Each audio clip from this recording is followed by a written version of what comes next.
dengar ridho kepada kita semua. Tidak ada yang lebih penting dalam hidup ini selain keridhaan Allah. Dunia berikut isinya tidak ada artinya kalau Allah tidak ridho. Tapi kalau Allah ridho kepada kita, kita sudah mendapatkan segala-galanya. Semoga Allah yang Maha Tahu menjadikan semua kesibukan kita jadi amal yang diridhoi Allah. Amin. Bapak harus tahu, amal itu ada dua, ada amal yang sah, ada amal yang diterima. Seperti sholat, sholat kita ada sholat yang sah dan ada sholat yang khusyuk. Beda kan? Insya Allah sholat tadi kita sudah sah, tapi khusyuk tidak. Nah itu yang sering jadi masalah. Di dalam surat Al-Baqarah ayat 45, A'udzubillahi minasyaitonirrajim. Wasta'inu bis-sabri was-shalah wa innaha lakabiratun illa 'alal khashiin. Dan jadikanlah sabar dan sholat sebagai penolongmu, pembuka pertolongan Allah bagimu, tapi yang demikian itu berat kecuali bagi orang yang khusyuk. Bapak Ibu yang baik, hidup ini pasti banyak persoalan. Saya lihat dari depan ini wajahnya wajah-wajah banyak masalah, ya. Benar atau benar? Tahu kenapa masalah itu jadi berat? Satu, masalah dalam hidup ini berat kalau cita-citanya hanya duniawi. Kalau cita-citanya hanya harta, gelar, pangkat, jabatan, kedudukan, pujian, penghargaan, penghormatan, popularitas, pokoknya kalau yang dicita-citakannya hanya duniawi, berat saja, berat. Tapi kalau cita-citanya sorga, berjumpa dengan Allah, itu lebih ringan hidup ini. Contoh, dihina orang, kalau ingat sorga asik, dihina teh penggugur dosa. Tapi kalau ingat penghargaan orang dunia, dihina sakit hati. Betul? Bu, ibu, kalau ibu masak, nyiapkan makanan untuk suami, sudah siap semuanya, lalu suami, Pak makan dulu, maaf Bu nggak ada waktu, saya harus pergi sekarang, pergi aja. Gimana perasaan ibu? Diam lelaki. Bu, gimana perasaan ibu?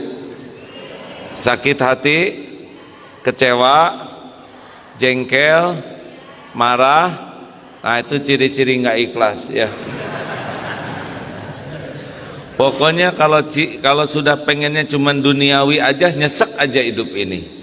Tapi kalau ibu ingin pahala, ingin kedudukan di sisi Allah, nggak ada ruginya. Apa ruginya? Niat sudah, masak sudah dilihat oleh Allah, nyiapkan untuk suami sudah disiapkan. Hanya memang bukan takdir rezeki suami nggak dimakan, ya sudah, nggak ada ruginya. Makanya rumah tangga yang paling berat itu rumah tangga yang memang hanya ingin duniawi saja. Halo? Jelas tidak nih? Siapa di Pemda yang paling menderita, yang paling sibuk dengan jabatan? Ngedengar mutasi itu kayak mutilasi. Tapi yang bagi bekerja niatnya amal soleh, niatnya cari kedudukan di sisi Allah, karir itu tenang saja. Karena takdir mah nggak akan pernah ketukar. Terima kasih nih Pak Wali Kota. Sudahlah saya naikin aja jadi Wali Kota. Pak, Bu, para sesepuh sekalian. Yang kedua, kenapa hidup jadi berat? Karena bersandar kepada selain Allah. Makin bergantung kepada selain Allah, stres. Yang mau pensiun, kenapa ada yang stres? Karena bersandar kepada gaji. Ada ibu-ibu makin lama makin tua makin stres. Tahu kenapa? Karena bersandar kepada penampilan.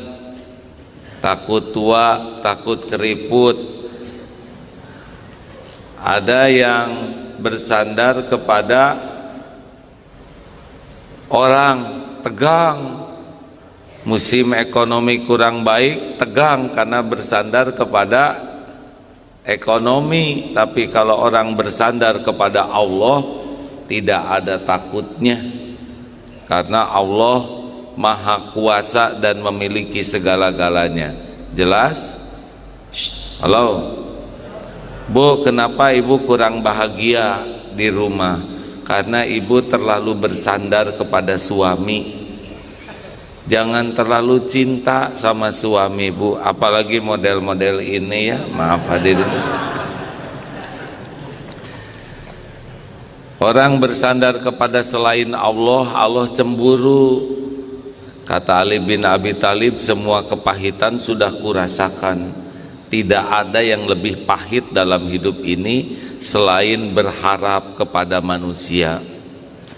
Makanya periksa hatinya tuh. Kalau hati sedang nyesek, pasti sedang bersandar, berharap, bergantung kepada selain Allah. Yakin, periksa saja. Kalau hati sedang nyesek di sini, lihat Allah atau selain Allah yang ada di hatinya. Yang ketiga, kenapa persoalan itu jadi berat, nyesek? Karena jauh dari pertolongan Allah. Kalau Allah tidak nolong, siapa lagi yang nolong?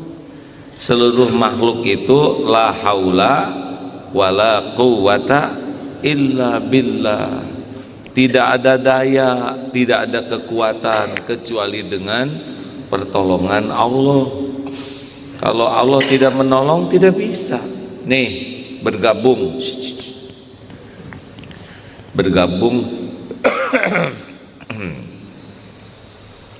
bergabung manusia dan jin akan memberikan kepada diri ini satu butir kurma. Tapi Allah tidak menghendaki kurma itu sampai kepada saya. Sampai tidak? Jawab hadirin. Sampai tidak? Yakin? Gak ada nikmat yang bisa datang tanpa izin Allah. Sebaliknya, semua yang hadir dan sekota Balikpapan mau mencelakakan saya, tapi Allah tidak menghendaki saya celaka. Celaka tidak? Yakin? Yakin? Tes hadirin, lempar Pak, saya pakai bunga, HP, kopea, jam, apa aja boleh, bebas. Lempar saya ini pakai apapun, kalau tidak dikehendaki tidak akan tersentuh badan ini. Iya, ayo. Nah, Allah tidak menghendaki, syariatnya tinggal dibalikan saja hatinya. Tidak ada yang mau lempar, karena setiap hati itu dikuasai oleh Allah, muqallibal qulub. Maaf. Itulah sebabnya tidak usah nyari cinta orang, kekaguman orang, karena yang ngebulak-balik hati itu adalah Allah. Kalau jadi mubalik begini, jangan cari supaya orang kagum ke kita, nggak usah, nggak ada perlunya dikagumi orang. Yang perlu tuh Allah ridho kepada kita. Benar? Bu, ibu, jangan mencari cinta suamimu, jangan maksa suami mencintai ibu, karena nggak bisa ibu ngebulak balik hati suami. Suami, cintai saya. Aduh, susah Bu, nggak bisa dibulak-balik oleh makhluk. Makanya jadi orang mah ikhlas we melakukan sesuatu, Allah yang ngebulak-balik hati. Tidak bisa kita ngebulak-balik hati orang. Betul? Kayak kemarin yang datang ke 212 itu masalah hati, nggak bisa diakalin tuh. Dan nggak semua orang merasakan seperti itu. Jadi sudahlah, Kita tidak bisa menilai orang, maksa orang, karena hati itu Allah yang ngebulak-balik. Jelas? Apa? Jelas. Bapak juga susah ngebulak-balik hati istri, Pak. Gak bisa.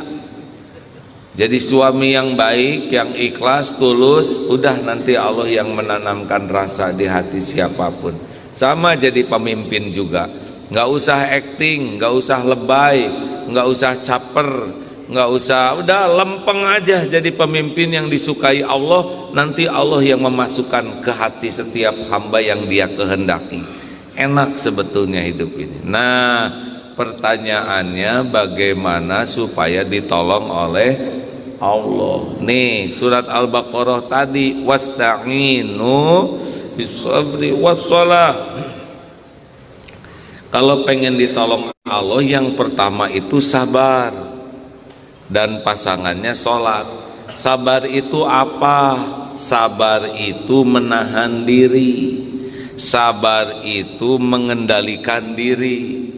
Jadi kalau ada apa-apa, alladzina idza asabathum musibah qalu inna lillahi wa inna ilaihi raji'un. Ada apa-apa tuh, jangan dulu posting, jangan dulu nelepon, jangan dulu curhat. Ada apa-apa, tahan, yakin ini terjadi dengan izin Allah, yakin hanya bisa ditolong beres kalau dengan pertolongan Allah. Makanya ketika ada apa-apa, yang pertama kali disebut adalah innalillah wa inna ilaihi rajiun. Itu bukan buat yang meninggal. Kejadian apapun semuanya milik Allah, kembali ke Allah. Di antaranya yang meninggal.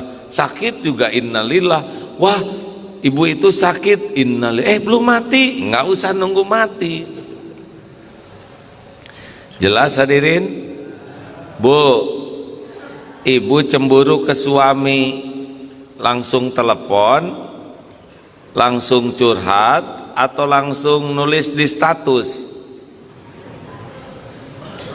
Tahan, jangan nulis apa-apa, jangan ngomong apa-apa. Sesudah ditahan, langsung ambil air wudhu. Ini rahasianya, Pak.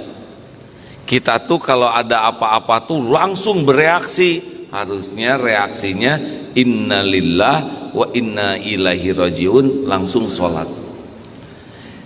Sedih, sholat. Galau, sholat. Kecewa, sholat. Cemburu, sholat. Punya keinginan, sholat. Sakit, sholat. Saya bacakan beberapa hadis ya. Saya mah bagian baca ada, bukan Adi Hidayat. Adi Hidayat mah apal semuanya. Jangan ngebanding-banding ya, tiap orang ada takdir masing-masing. Saya juga ngapalin, cuma ngapal apal.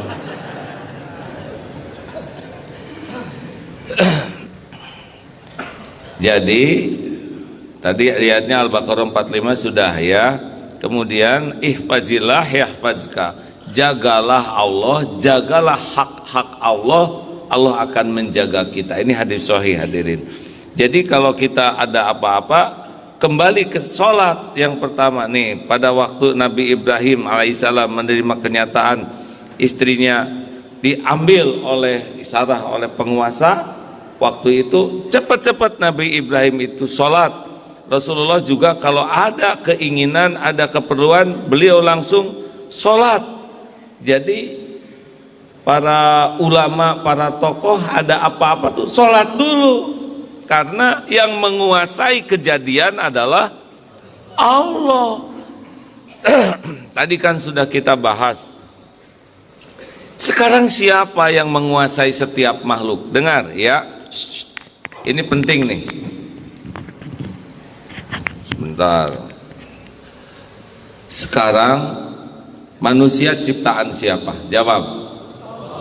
Semua harus jawab. Manusia ciptaan siapa? Manusia dalam kekuasaan siapa? Bisakah manusia berbuat sesuatu tanpa izin Allah? Hati dibulak-balik oleh siapa? Bisakah orang menjadi sayang nolong kita tanpa izin Allah? Tidak bisa. Makanya kalau ada apa-apa perlu pertolongan orang, asal tahu saja orang itu dalam genggaman Allah. Kita diancam misalkan oleh seseorang, siapa orang itu? Ciptaan siapa orang itu? Jawab hadirin. Yang ngancam kita itu ciptaan siapa? Mungkinkah dia bisa mencelakakan kita tanpa izin Allah? Gak bisa. Kita terancam sholat, karena yang ngancam itu pasti dikuasai oleh Allah. Benar? Ibu cemburu, suami ibu siapa? Salah pertanyaannya. Suami ibu ciptaan siapa? Bu, suami ibu ciptaan siapa? Suami ibu milik siapa? Makanya jangan terlalu merasa memiliki ya. Kenapa bapak ketawanya beda? Bu, suami ibu ada di dalam genggaman. Tahu? Allah tahu nggak suami ibu pergi kemana? Menyaksikan tidak apa yang dilakukan suami ibu? Ibu tahu nggak? Ibu nggak tahu dan nggak perlu tahu, stres. Lebih baik kalau ibu cemburu ke suami, ibu ingin suami terjaga, tahan diri dari kebanyakan nge-WA. Lebih baik ambil wudhu, sholat. Allah lihat tidak istri yang lagi sholat? Jawab. Allah tahu tidak ibu lagi sujud? Allah menyaksikan tidak ibu sedang berdoa? Mendengar tidak? Disia-siakan tidak? Itu lebih dahsyat hadirin. Jarang orang yang menggunakan fasilitas wasta'inu bisabri wassalam. Suatu saat sedang takdir ke Mekah dulu Pak, anak umur 3 tahunan hilang Pak, bukan hilang, nggak ketemu, kalau hilang kan begitu ya. Lepas, wah itu di Masjidil Haram. Kemana ini anak? Dicari sana sini, salah sibuk nyari.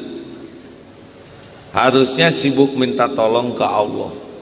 Memang sambil dicari ya, karena belum ketemu, ambil posisi di multazam, sholat. Ampun ya Allah, saya kurang amanah, beres sholat tolong, di mana anak? Masya Allah, itu anak ada di belakang Pak,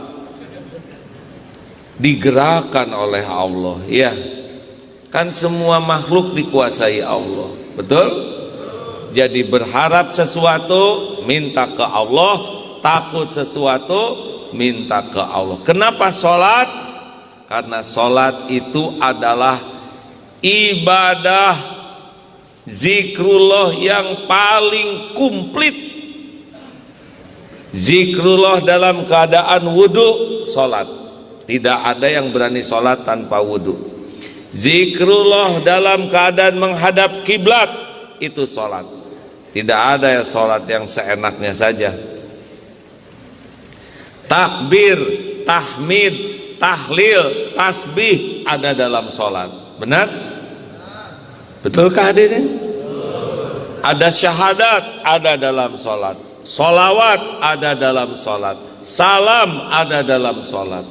Ada Fatihah Ummul Quran, ada ayat-ayat Quran, ada ruku tasbih, ada sujud, dan ada doa yang diapit oleh 2 sujud.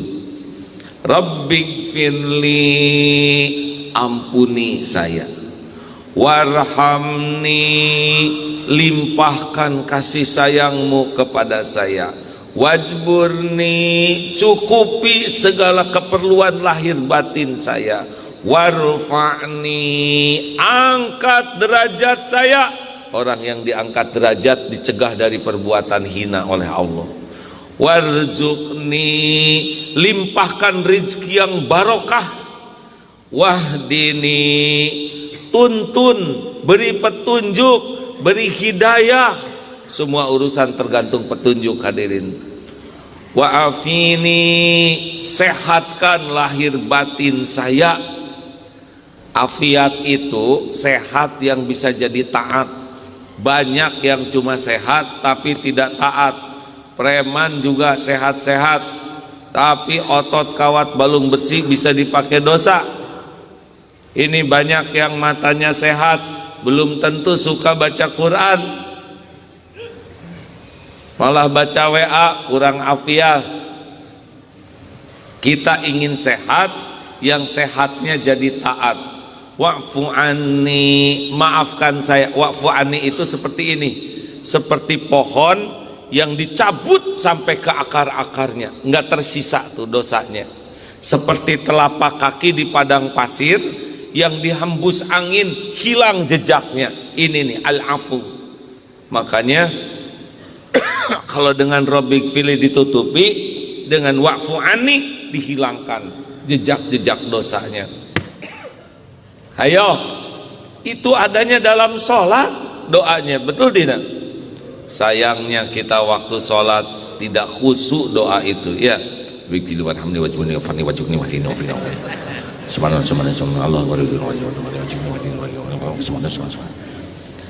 Kenapa begitu?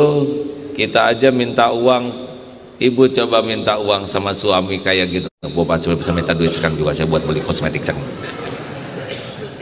Bisa rada dikepret pakai omongan. Hadirin, Pak, Bu, sayang Allah sudah memberi fasilitas sholat. Nih kita barusan sholat ya, tapi sedikit yang sholatnya sungguh-sungguh khusyuk, betul tidak?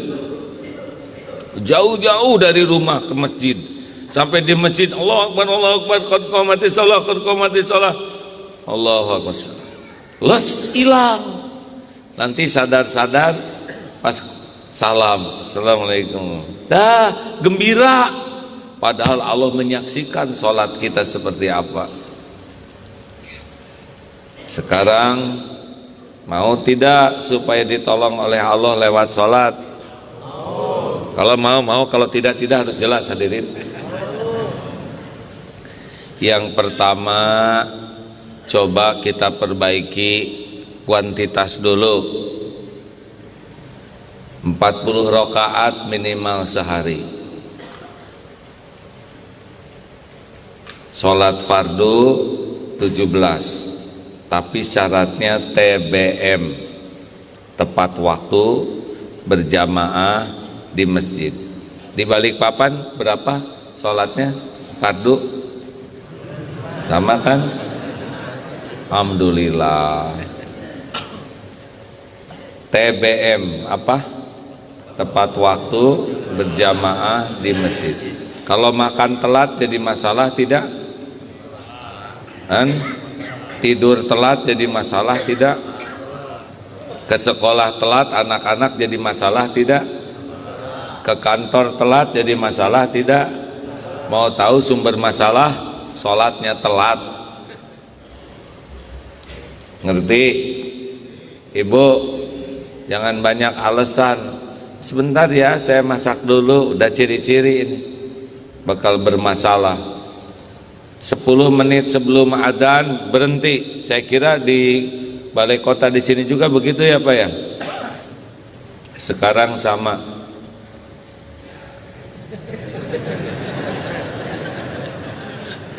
Dalam teori pidato.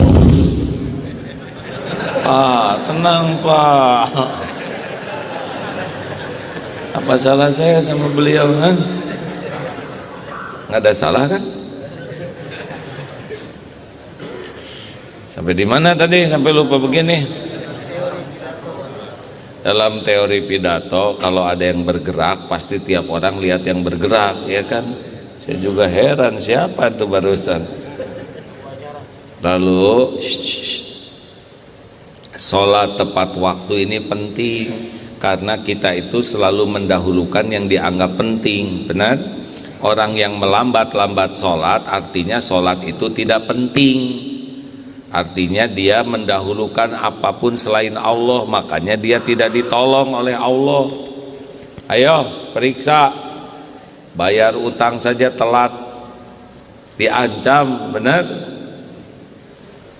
TBM berjamaah, karena kalau berjamaah tuh bisa 27 kali lipat derajatnya. Nggak akan kuat kita sholat duhur 27 kali. Benar? Ayo jamaah, rugi sholat sendirian tuh. Di masjid, masjid ini rumah Allah.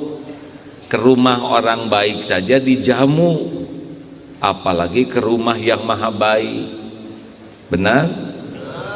Lelaki harus ke masjid, karena kita dengan masjid itu seperti ikan dalam air.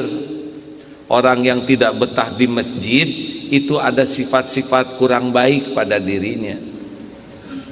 Rumah Allah nih, ibu bapak udah tahu ciri lelaki Islam sholat Jumat, sudah tahu ciri lelaki beriman. Islam dengan iman beda tingkatan. Ciri lelaki beriman sholat subuh berjamaah di masjid. Ini setiap subuh penuh begini. Amin gitu hadirin. Harus ke masjid Pak. Bapak sudah tahu belum ciri lelaki solehah? Tahu ciri lelaki solehah? Sholatnya di rumah terus, itu dia harus pakai mukena. Jelas neng? Lelaki, bismillah ke masjid ya. Jogging 5 km kuat, ke masjid 50 meter nggak kuat, nunggu digotong katanya oleh tetangga.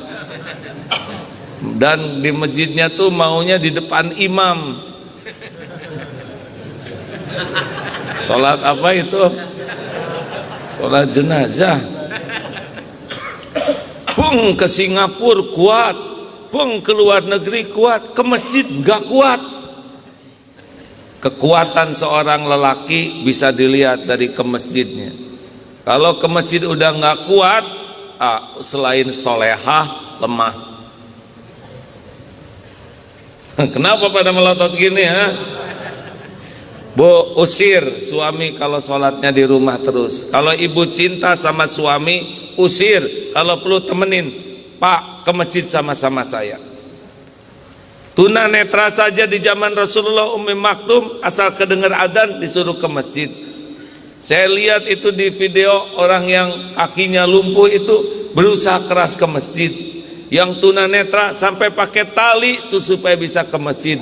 Ini diberi kekuatan kesehatan jarang ke masjid, apa pengen diambil tuh kekuatannya? Pertolongan Allah itu adanya di masjid. Percayalah hadirin. Insya Allah besok masjid ini kayak ini ya, penuhnya ya. Kecuali yang mau pakai mukena di rumah. TBM tambah lagi 10 rawatib, jangan tinggalkan kalau ingin ditolong Allah Subhanahu wa taala. Qobla subuh, ulangi, qobla duhur, ba'da duhur, ba'da maghrib, ba'da isya. Jangan lepaskan hadirin. Ini kalau qobla duhur, ba'da duhur bisa 4-4, tapi minimal yang 2-2. Apalagi qobla subuh, dunia berikut isinya tuh tadi tuh. Jangan lepaskan. Ya, kita mah mau mikir apapun kalau nggak ditolong Allah nggak bisa. Orang Islam sering banget sholat, nanti dia gimana nggak produktif? Kata siapa? Urusan tanpa sholat 8 jam, dengan sholat diberesin oleh Allah 4-5 jam bisa beres. Tutup toko 10 menit sebelum azan. Wah, gimana nanti pembeli? Yang ngasih rezeki itu Allah. Kalau ada pembeli gampang ajak sholat. Iya kan? Coba yang nyuruh sholat siapa? Yang ngebagikan rezeki siapa? Mungkinkah karena kita patuh kepada perintahnya Allah ngurangin rezekinya? Ajaib, tidak mungkin. Halo? Jelas? Enak pakai sholat. tambah lagi tahajud kalau bisa 11 rakaat. Kalau enggak kuat 11, 2 saja. 2 rakaat dulu, habis sholat 2 rakaat, doa, kemudian 2 rakaat lagi. Udah itu tambah 2 rakaat, lalu 2 rakaat dan witir 3, insya Allah nanti jadi 11 sendiri ya. Asli hadirin, pokoknya asal 2 rakaat aja. Udah itu 2 rakaat lagi, tambah 2 rakaat, 2 rakaat, tutup witir 3, tambah duha 2. Kalau mau tambah duha, insya Allah 40. Coba minimal 40 rakaat sehari. Rasakan, semua urusan dikuasai Allah. Bisnis apapun Allah yang menggenggam. Allah mudahkan mudah, Allah persulit sulit. Yang nego asalnya rumit tapi sholatnya bagus, tinggal dibalikin towel, gampang tuh urusan. Betul?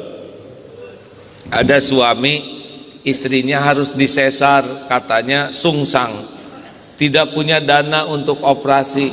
Sholat suaminya ini, ya Allah, Engkau lah yang ngebulak balik janin di rahim istri. Ini kalau harus dioperasi, Engkau tahu saya nggak punya uangnya. Mudah bagimu ngebulak balik janin, ya Allah.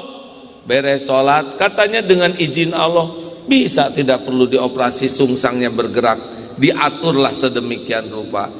Apa sih yang susah bagi Allah, Han?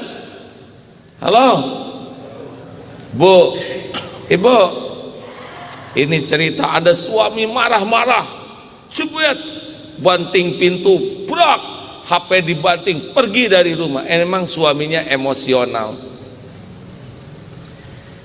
Tapi biasanya kalau pergi 2 hari 3 hari pergi, nggak pulang. Ini baru sekitar 15-20 menit balik lagi. Suami di jalan tuh tiba-tiba ingat istrinya. Sampai ke rumah, istrinya tuh lagi sholat. Selesai sholat, Bu, maafin saya, maaf ya tadi omongan saya kasar, kelakuan saya gak baik. Sama Pak, saya yang mohon maaf, karena mungkin sikap saya lah yang membuat Bapak marah. Enggak lah Bu, saya yang salah. Terus nanya, Bu, Ibu kan tahu kalau saya marah biasanya 2 hari. Ini baru 20 menit udah balik, ngamalin apa? Gitu ditanyanya. Ah, saya sih ngamalin sholat aja. Sholat kemudian tobat, karena saya dengar pertolongan Allah tuh lewat sholat. Sholat apa Bu? Ya saya sih sholat tobat aja. Ampun ya Allah, saya belum jadi istri yang baik. Ampun, saya belum bisa menjaga suami saya. Ampun. Dengan tobat, sesudah sholat, Allah balikan hati suami. Coba amalkan Bu. Bapak juga gitu Pak. Kalau banyak masalah dengan istri mah sholat, tobat. Pokoknya istri mah disolatin aja intinya. Sholat tobat. Jelas? Mau ditambah lagi? Itu TBM, tepat waktu berjamaah di masjid 40 rakaat. Nah, yang ketiga adalah gimana sholatnya supaya lebih khusyuk. Satu, kalau Bapak pengen khusyuk harus paham gimana kita bisa khusyuk, kita nggak ngerti yang kita omongin ya. Halo, mungkinkah kita khusyuk kalau kita nggak ngerti? Susah. Ada khusyuk yang ingat Allah, ada yang ingat Allah karena dipandu oleh bacaannya. Pelajari lagi bacaan sholat.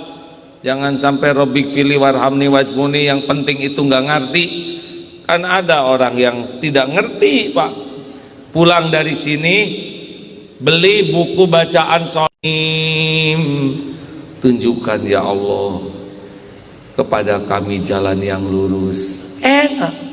Siratal ladzina an'amta alaihim, jalan orang-orang yang Engkau beri nikmat.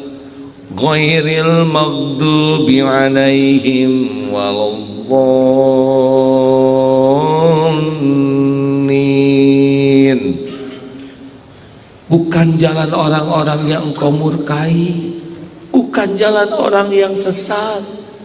Amin, kabulkan ya Allah.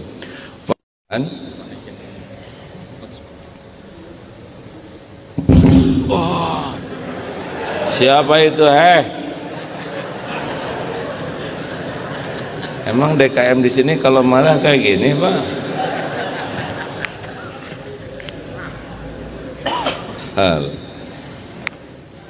Di mana sampai lupa lagi begini nih? Bacaan harus paham. Bismillah ya. Sesudah ini luangkan waktu untuk memahami bacaan sholat, karena kunci dari sholat itu khusyuknya. Qad aflahal mu'minun alladzina hum fi sholatihim khashi'un. Yang kedua, kalau sudah berusaha paham, usahakan maaf ada yang kelewat, harus bertekad. Memang kalau mau sholat tekad, ingin khusyuk. Karena orang tidak punya tekad tidak bisa, seperti memanah tanpa target, tetangga yang ngejerit, ya kan? Sok ada panah nggak ada target, kemana aja. Pernahkah kita mau sholat targetnya khusyuk? Jujur jarang. Bu, ibu, bu, khusyuk yang mana ibu-ibu, sholat atau dandan? Jujur Bu, dandan, karena targetnya jelas, ingin kelihatan cantik, makanya khusyuk. Banyak orang sholat tanpa target khusyuk, sholat aja gitu, nggak ada saya harus khusyuk, enggak, kayak memanah tanpa target, nggak kena, nggak ada bisa. Diniatkan, memang saya ingin khusyuk sholat ini, ingin dapat pertolongan Allah. Khusyuk itu datang kalau penting. Coba orang kalau mau pinjam uang nih, saya suka lihat yang pinjam uang khusyuk semuanya. Saya tidak menyangka keluarga kami ditimpa musibah begini. Saya sudah berusaha mencari jalan keluar, tapi Masya Allah, tolonglah khusyuk. Jarang yang pinjam uang rileks, ya pinjam uang sesukanya aja, enggak ada. Panteng khusyuk.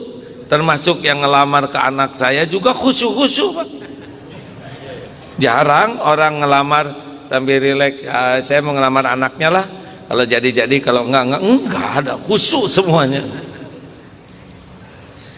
Khusyuk itu kalau penting. Kalau sholat dianggap penting, kita khusyuk. Kalau sholat tidak dianggap penting, tidak khusyuk. Kita ketemu pejabat, ketemu orang penting,